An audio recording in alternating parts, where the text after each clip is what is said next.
Hi viewers. இன்னைக்கு October 8 Mahanadi serial என்னாச்சுன்னு சொல்லி பார்க்கலாம்க்கு முன்னாடி எங்கள் சேனல் சப்ஸ்கிரைப் பண்ணாதவங்க மறக்காம சப்ஸ்கிரைப் பண்ணுங்க. இன்னைக்கு என்ன அப்படின்னு சொல்லி பார்த்தீங்கன்னா, இங்கே வந்து எல்லாருமே இங்கே யமுனாவையும் நிவினையும் இங்கே விட வராங்கல்ல. அப்போ பாட்டி வீட்டிலேருந்து என்ன சொல்கிறாங்கன்னா, நம்ம வந்து சின்ன பிள்ளைங்களை அனுப்பி வச்சுட்டோம், நம்மளும் போயிருக்கணும்னு சொல்லி குமரனுக்கு வந்து கால் பண்ணி திருப்பி வர சொல்லி பாட்டி போகிறேன்னு சொல்லி குமரன் கிட்ட வந்து சொல்கிறாங்க. இங்கே என்ன ஆகுதுன்னா, வீட்டில் ஏற்கனவே நிவினோட அம்மா, அப்புறமா பசுபதி, ராகினி இவங்க 3 பேரும் இருக்கிறாங்க. அப்ப பசுபதி சொல்றாரு, இந்த மாரி நான் தான் அன்னைக்கே சொன்னேன்லன்னோனே, அவங்க தங்கச்சி வேற ஆமாண்ணே, எனக்கு வீட்ல போய் இதே இல்ல. இப்படி ஒரு கல்யாணத்த பண்ணிட்டானே என் பையன்னு. இதுல ராகினி வேற என்ன சொல்றாங்கன்னா, அதனால தான் அவங்க பிளான் பண்ணி இந்த வீட்டுக்கு வராங்க. இல்லாட்டி அவங்க கொடைக்கானலுக்கு வர முடியாதுன்னு தான் இங்க வராங்கன்னோனே, அது தெரிஞ்சு தானே நான் வந்திருக்கேன் வரட்டும் அப்படின்னு. இப்ப இவங்க எல்லாரும் வந்துட்டாங்க. வந்தோனே, என்னடா நிவின் வீடு தொறந்திருக்கு அப்படின்னோனே, எங்க அம்மா இருக்காங்க அப்படின்னோனே, அப்படியா அப்ப ஆரத்தி எடுக்கணும்ல. இரு நான் உள்ள போய் சொல்றேன்னோனே, இப்ப பசுபதி வந்து ராகினி ஆரத்தி எடுக்க சொல்றாரு. அப்ப ராகினி வந்து ஆரத்தி எடுக்க வரும்போது, நிவினோட அம்மா வந்து தட்டி விட்டுருதாங்க. தட்டி விட்டுட்டு, "என்ன தைரியம் தான் நீங்க இங்க வந்திருப்பீங்க?" அப்படின்னு சொல்லி, அப்புறமா யமுனாவ திட்டுறாங்க. "நீ வந்து மாத்திரை சாப்பிடுறவளா இருந்துச்சுன்னா, அப்படியே சாப்பிட்டு சாக வேண்டியதானே! அத விட்டுட்டு என் பையனுக்கு எதுக்கு ஃபோன் பண்ண?"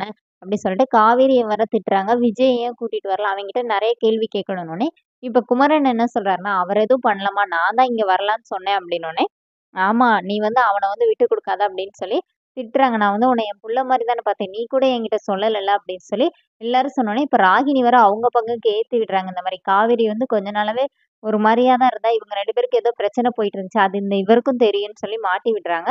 இப்போ அவங்க அம்மா வேற ரொம்ப ஓவரா பேசுறாங்க. இந்த மாரி, "காவேரி தானே உன்ன லவ் பண்ணி உன் பின்னாடி சுத்திட்டு திரிஞ்சா.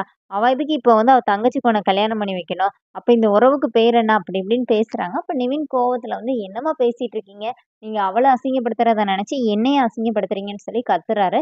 அப்போனே, "ஏன்டா உன் பொண்டாட்டி பேசும்போது அமைதியா இருந்தா, அவள பேசும்போது இப்படி கத்துற?" அப்படின்னோனே, இப்ப நிவின் வந்து எல்லாரும் உள்ள வாங்கன்னு கூப்பிட்டுட்டு அவர் உள்ள வந்துடுறாரு.